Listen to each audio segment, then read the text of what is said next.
अस्सलामुअलैकुम नाजरीन, आप देख रहे हो पहाड़ी न्यूज़ चैनल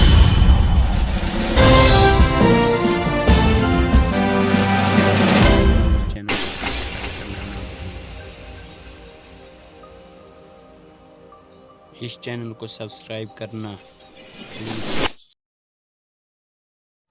तो चलिए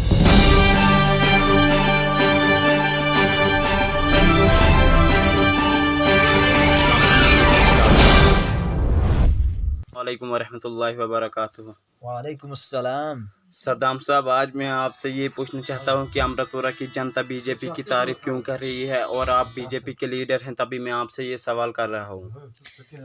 देखो, सबसे पहले मैं आपका बहुत आभारी हूँ कि आपने अपना कीमती वक्त निकाल के मुझ जैसे नाचीज़ को आप सवाल जवाब देने के लिए आए।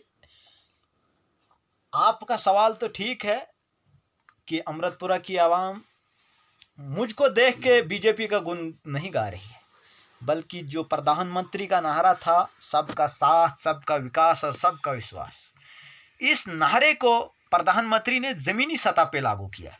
वो इस तरह किया कि अमृतपुरा की आवाम 1947 से लेकर सन 2014 तक एक गुलाम थी।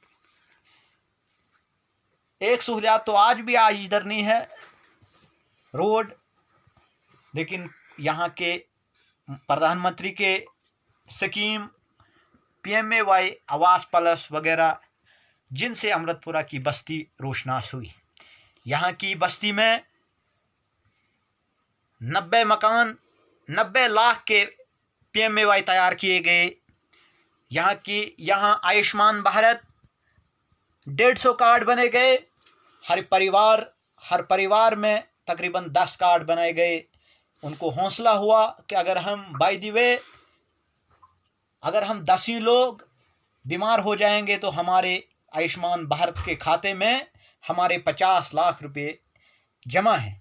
हमें किसी से पैसा उधार लेने की ज़रूरत नहीं, हमें किसी के आगे हाथ फैलाने की ज़रूरत नहीं। और यहाँ किसान सम्मान निधि स्कीम आई। यहाँ के लोग बेरोजगार थे। 2000 रुपया की एक किस्त और साल में 3 किस्तें वहाँ गुजार हुई। 90 लोगों के किसानों के यहाँ बैंक खाते में डायरेक्ट किसान सम्मान निधि स्कीम आने लगी।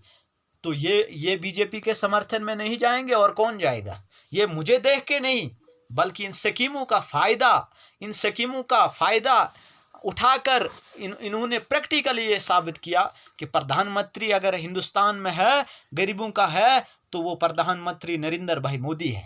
इसलिए ये उसके समर्थन में सारे लोग हैं। आपने हालिया इलेक्शन में देखा, यहाँ का DDC इलेक्शन हुआ था, लेकिन कुछ लोगों ने इनको गलत इस्लाम और दूसरे बहानाबाजी लगाकर इलेक्शन में टाल मटोल करवाया था। लेकिन मुझे पूरी उम्मीद है कि अगले असेंबली इलेक्शन में आने के लिए ये पूरी पार्टियों को, पूरा फिरका परस्त अनासरों को ईंट का जवाब पत्थर से दे देंगे कि यहाँ का 450 वोट बीजेपी की झोली में पड़ेगा। तो सद्दाम साहब, आपने अपनी सरकार से हमारी रोड के बारे में बात नहीं की? अभी कई बार मैंने बातें की, लेकिन तो ये रोड क्यों नहीं मुकम्मल होती? बिल्कुल बदकिस्मती से ये प्रोजेक्ट जो है ये कोंड चन्यास से शुरू हो चुका है। इस प्रोजेक्ट का नाम रोड कोंड चन्यास अमृतपुरा। 10 साल आपकी सरकार रही और हमारी रोड अभी बिल्कुल रही। यहाँ डॉक्टर साहब बने, उनको PMO में इंचार्ज बनाया गया। वो इस कॉन्स्टिट्यूंसी को देख नहीं पाए, लेकिन उन्होंने बड़े बड़े काम किए।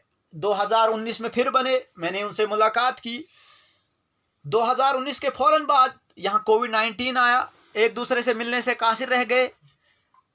अब मैं ये प्रोजेक्ट डॉक्टर साहब से ही सैंक्शन कराऊंगा और इस रोड को बालाई तकमीर तक पहुंचाने में एक अहम रोल अदा करूं। आजकल कांग्रेस के हमारे ये लोग, उन्हीं के इक़्तिदार में ये रोड शुरू हुई थी, लेकिन बदकिस्मती से और यहाँ के लोगों की सितमज़रफ़ी ये है कि वो यहाँ बेवकूफ़ जल्दी बन जाते हैं।